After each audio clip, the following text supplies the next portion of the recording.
Hi అండి. ఇక్కడ మనం వర్ణమాల గురించి తెలుసుకుందాం. వర్ణమాలలో అచ్చులు, హల్లులు, ఉభయాక్షరాలు, హ్రస్వాచ్చులు, దీర్ఘాచ్చులు, హల్లుల విభాగంలో పరుషాలు, సరళాలు, వర్గయిక్కులు, అంతస్తములు, ఊష్మాలు, స్థిరాలు, పరుషాలు, వక్రములు, వక్రతములు, కంఠ్యాలు, తాళవ్యాలు, మూర్ధన్యాలు, దంత్యాలు, ఓష్ట్యాలు, కంఠతాళవ్యాలు, కంఠోష్ట్యాలు, దంతోష్టం. వీటన్నింటి గురించి చూద్దాం.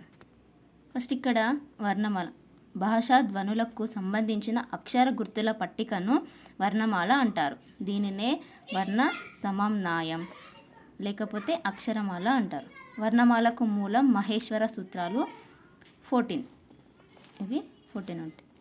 నెక్స్ట్ తెలుగు భాషకు మొదటి వ్యాకరణం ఆంధ్ర శబ్ద చింతామణి నన్నయ్య రాశాడు. ఇది తెలుగు భాషకు సంబంధించినది కానీ సంస్కృత లిపిలో రాయడం జరిగింది. సంస్కృత లిపిలో రాయడం జరిగింది.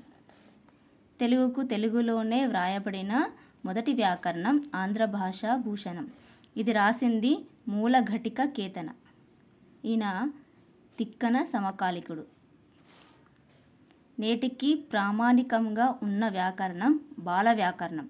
రాసింది పరవస్తు చిన్నయ్య సూరి. సూరి అనేది బిరుదు. సూరి అంటే పండితుడు అని అర్థం. నెక్స్ట్ సంస్కృత భాషకు వర్ణాలు 50, ప్రాకృత భాషకు వర్ణాలు 40.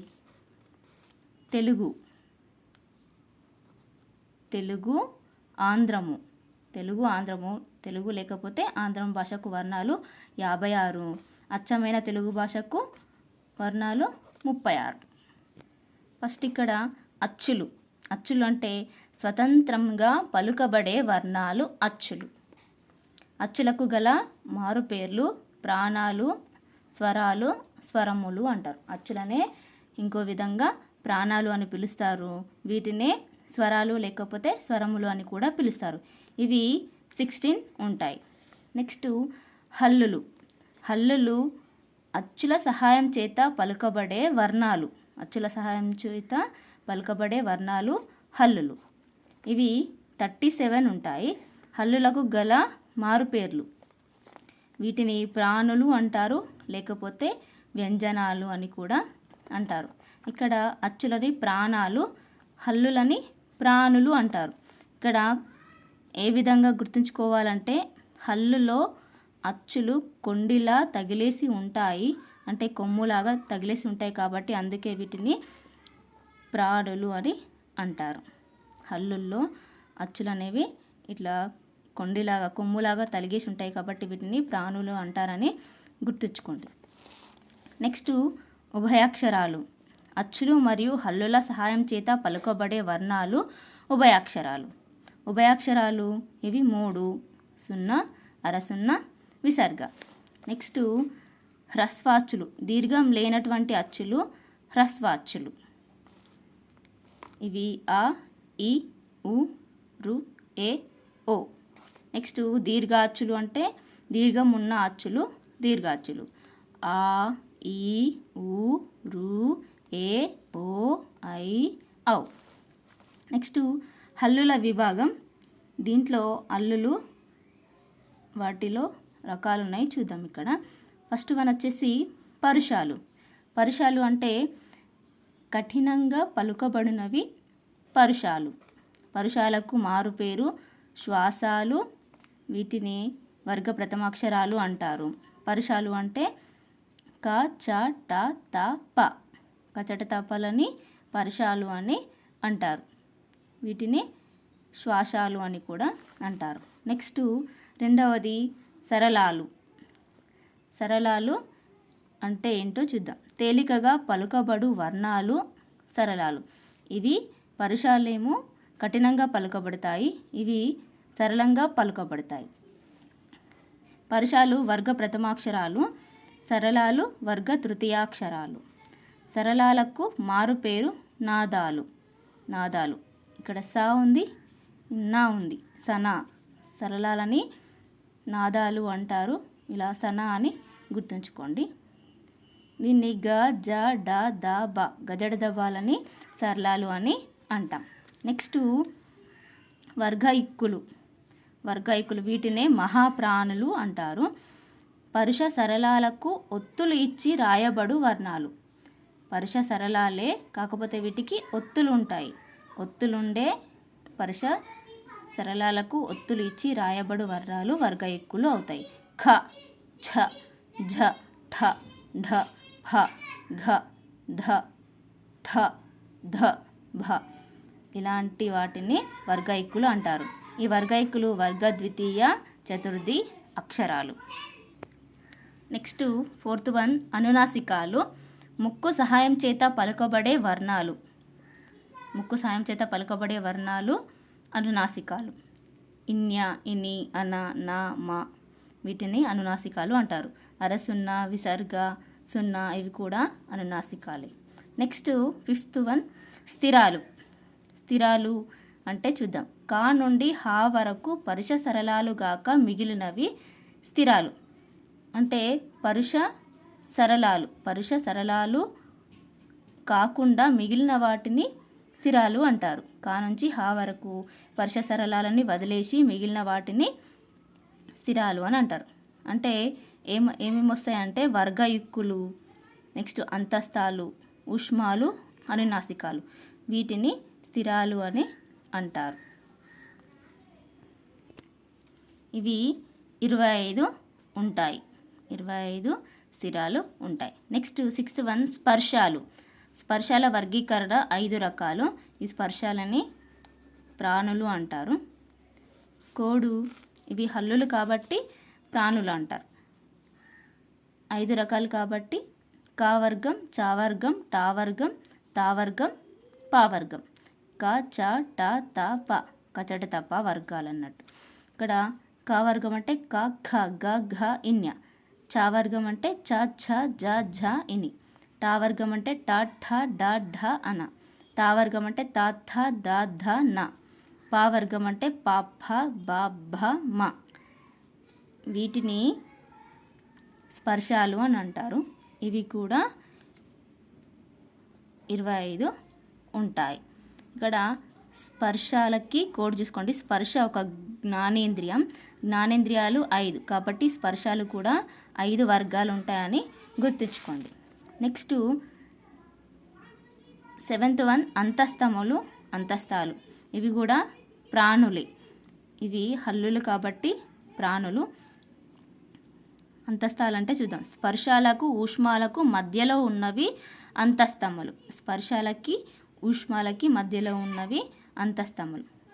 ఇక్కడ స్పర్శాలు అంటే కా నుంచి మా వరకు వస్తాయి. ఊష్మాలు అంటే షే, షా, సా, హ వీటిని ఊష్మాలు అంటారు. మా తర్వాత యా, రా, లా, వా ఇవి ఉంటాయి కాబట్టి మళ్ళా వా తర్వాత షే, షా, సా, హ ఇవి వస్తాయి కదా. కాబట్టి పరుషాలకి ఊష్మాలకి స్పర్శాలకి మధ్యలో అంతస్తాలు ఉంటాయి. యా, రా, లా, వాలని అంతస్తాలు అని అంటారు. నెక్స్ట్ ఊష్మాలు. ఇవి కూడా ప్రాణులు. ఊది పలుకబడే వర్ణాలు ఊష్మాలు. షే, షా, సా, హ వీటిని ఊష్మాలు అంటారు. నెక్స్ట్ వన్ వక్రములు. ఇవి ప్రాణాలు. వక్రములు అంటే చూద్దాం. కొద్దిగా వంకరగా ఉండేవి వక్రములు. ఇవి అచ్చులు కాబట్టి ఇవి ప్రాణాలు. అవి ఏంటో చూద్దాం. ఏ, ఏ, ఓ, ఓ వీటిని వక్రములు అంటారు. ఇక్కడ హ్రస్వ వక్రాలు అంటే ఏ, ఓ. దీర్ఘ వక్రాలు అంటే ఏ, ఓ. నెక్స్ట్ వక్రతమ్ములు.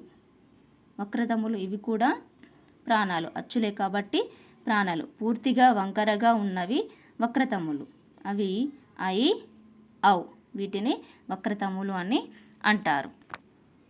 Next one కంఠ్యాలు.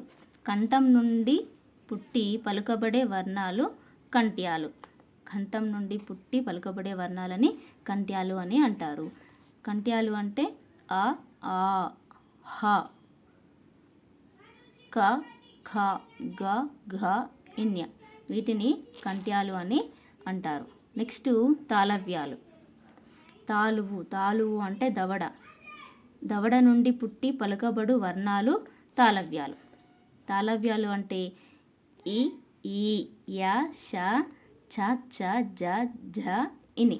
అంటే ఇక్కడ ఈ చావర్గము, యా, ష వీటిని తాళవ్యాలు అంటారు. నెక్స్ట్ మూర్ధన్యాలు. మూర్ధన్యాలు అంటే మూర్ధం అంటే తల. ఇక్కడ మూర్ధము అంటే తల. తల నుండి పుట్టి అంగిలి అను సహాయం చేత పలుకబడే వర్ణాలు మూర్ధన్యాలు. రు, రు, ర, ష, ట, ఠ, డ, ఢ, అన. రు, రు, టావర్గము, ర, ష వీటిని మూర్ధన్యాలు అని అంటారు. ఇక్కడ అలా కూడా వస్తుంది. నెక్స్ట్ దంత్యాలు. దంతాల సహాయం చేత పలుకబడే వర్ణాలు దంత్యాలు. త, థ, ద, ధ, న, ల, స తావర్గము, లస వీటిని దంత్యాలు అని అంటారు. నెక్స్ట్ ఓష్ట్యాలు. ఓష్ట్యం అంటే పెదవి. పెదాల నుండి పుట్టి పలకబడే వర్ణాలు ఓష్ట్యాలు. ఉ, ఊ, ప, ప, బ, భ, మ. ఉ పావర్గం వీటిని ఓష్ట్యాలు అంటారు. నెక్స్ట్ కంఠతాళవ్యాలు. కంఠం నుండి పుట్టి దవడ సహాయం చేత పలకబడే వర్ణాలు కంఠతాళవ్యాలు అంటారు. ఇక్కడ కంఠతాళవ్యాలు ఏ, ఏ, ఏ, ఐ వీటిని కంఠతాళవ్యాలు అని అంటారు. కంఠోష్ట్యాలు. కంఠం నుండి పుట్టి పెదవి సహాయం చేత పలుకబడేవి కంఠోష్ట్యాలు. కంఠము పెదవి అంటే ఓష్టం కాబట్టి కంఠోష్ట్యాలు. ఓ ఔలని కంఠోష్ట్యాలని అంటారు. నెక్స్ట్ దంతోష్ట్యం. దంతం నుండి పుట్టి పెదవి సహాయం చేత పలుకబడే వర్ణం దంతోష్ట్యం. దంతం వచ్చింది ఇక్కడ, పెదవి అంటే ఓష్టం కాబట్టి దంతోష్ట్యం. ఇది వాణి దంతోష్ట్యం అని అంటారు. మరి ఇక్కడ వీటిని ఏ విధంగా గుర్తుంచుకోవాలా? కంఠ్యాలు, తాళవ్యాలు, మూర్ధన్యాలు, దంత్యాలు, ఓష్ట్యాలు ఏ విధంగా గుర్తుంచుకోవాలో ఇక్కడ మనము ఒక కోడ్ చూద్దాం. కోడ్ కొత్త ఎండిఓ లేకపోతే కేటీఎం డిఓ ఈ విధంగా అయినా గుర్తుంచుకోవచ్చు, లేకపోతే కొత్త ఎండిఓ అని కూడా గుర్తుంచుకోవచ్చు. ఇక్కడ ఫస్ట్ క, ఖ, గ, ఘ, ఇన్య, చ, ఛ, జ, జ, ఇని, ట, ఠ, డ, డ ఈ విధంగా ఫస్ట్ ఇవి రాసేసుకొని వర్గాలు రాసేసుకొని 5 వర్గాలు కావర్గం, చావర్గం, టావర్గం, తావర్గం, పావర్గం, కచ్చట తప ఈ వర్గాలు రాసేసుకొని వీటికి మిగతా కొన్ని ఎక్స్ట్రా వాటిని యాడ్ చేసుకోవాలి. కావర్గంకి కే మీన్స్ కంఠ్యాలు. నెక్స్ట్ టీ అంటే తాళవ్యాలు, ఎం అంటే మూర్ధన్యాలు, డి అంటే దంత్యాలు, ఓ అంటే ఓష్ట్యాలు, కేటీఎం డిఓ లేకపోతే కొత్త ఎండిఓ ఈ విధంగా అయినా గుర్తుంచుకోవచ్చు. మరి ఇక్కడ కంఠ్యాలకి కావర్గము క, ఖ, గ, ఘ, ఇన్య వీటితో పాటు ఆ హ విసర్గ ఇవి కూడా కంఠ్యాల కిందికి వస్తాయి. నెక్స్ట్ తాళవ్యాల కిందికి చావర్గం వస్తుంది, ఈ యా, ష ఇవి కూడా తాళవ్యాల కిందికి వస్తాయి. మూర్ధన్యాల కిందికి రు ఈ టావర్గము, రా, అల, ష ఇవి మూర్ధన్యాల కిందికి వస్తాయి. దంత్యాల కిందికి తావర్గము, లా, స ఇవి దంత్యాల కిందికి వస్తాయి. ఇక్కడ అచ్చులు లేవు. అచ్చులు లేనిదంటే ఇక్కడ దంత్యాలలో అచ్చులు ఉండవు. నెక్స్ట్ ఓష్ట్యాలలో ఊ ఇక్కడ కూడా ఏం లేవు. పావర్గము ఊలని ఓష్ట్యాలు అని అంటారు. ఇక్కడ 1 2 3 4 5 రాశా కదా, ఇది వర్గ ప్రథమాక్షరాలు, వర్గ ద్వితీయాక్షరాలు, వర్గ తృతీయాక్షరాలు, వర్గ చతుర్థి అక్షరాలు, వర్గ పంచమి అక్షరాలు. ఫస్ట్ వర్గంని పరుషాలు అని అంటారు. ఇక్కడ థర్డ్ వర్గంని సరళాలు అని అంటారు. సెకండ్, ఫోర్త్ ఈ వర్గాక్షరాలని వర్గయుక్కులు అంటారు. ఫిఫ్త్ దాన్నేమో అనునాసికాలు అని అంటారు. యా, రా, యా, వా, రా, లా అలా వీటిని అంతస్తాలు అని, శేష సాహాలని ఉష్మాలు అని అంటారు. వర్గ ప్రథమాక్షరాలు, వర్గ ద్వితీయాక్షరాలు, వర్గ తృతీయ, వర్గ చతుర్థి అక్షరాలు, వర్గ పంచమ అక్షరాలని అంటారు. నెక్స్ట్ ఇక్కడ ఉత్పత్తి స్థానాన్ని బట్టి అచ్చుల వర్గీకరణ చూద్దాం. ఆని వివృతం పూర్వస్వరం కంఠ్యం. నెక్స్ట్ ఆని వివృతం ఉత్తరస్వరం కంఠ్యం. నెక్స్ట్ ఈని సంవృతం పూర్వస్వరం తాళవ్యం. ఈని సంవృతం పూర్వస్వరం తాళవ్యం అని అంటారు. నెక్స్ట్ ఊని సంవృతం ఉత్తరస్వరం ఓష్ట్యం అని, ఊని సంవృతం ఉత్తరస్వరం ఓష్ట్యం అని, రూని సంవృతం పూర్వస్వరం మూర్ధన్యం అని, ఇంకో రూని సంవృతం పూర్వస్వరం మూర్ధన్యం. ఏని సంవృతం పూర్వస్వరం కంఠతాళవ్యం అని, ఏని సంవృతం పూర్వస్వరం కంఠతాళవ్యం అని, ఐని సంయుక్తాచ్చు కంఠతాళవ్యం అని, ఓని ఈషత్ సంవృతం ఉత్తరస్వరం కంఠ్యోష్ట్యం అని, ఓని ఈషత్ సంవృతం ఉత్తరస్వరం కంఠ్యోష్ట్యం అని, ఔని సంయుక్తాచ్చు కంఠ్యోష్ట్యం అని అంటారు. నెక్స్ట్ కంఠ్యాచ్చులు ఇక్కడ రాసుకున్న వాటిలో నుంచి డివైడ్ చేసి రాశాను. కంఠ్యాచ్చులు ఆ రెండు ఉంటాయి. తాళవ్యాచ్చులు ఈ ఏ 4, మూర్ధన్యాచ్చులు రు ఇవి 2 ఉన్నాయి. దంత్యాచ్చులు 0 ఏం లేవు. ఓష్ట్యాలు ఊ ఓష్ట్యాచ్చులు ఊలు. కంఠతాళవ్యాలు ఏ ఐ. కంఠ్యోష్ట్యాలు ఓ ఔ. సంయుక్తాచ్చు ఐ ఔ. ఈ విధంగా మనం వర్ణమాల గురించి ఫుల్ డీటెయిల్స్ని కూడా మనం చదువుకున్నాం.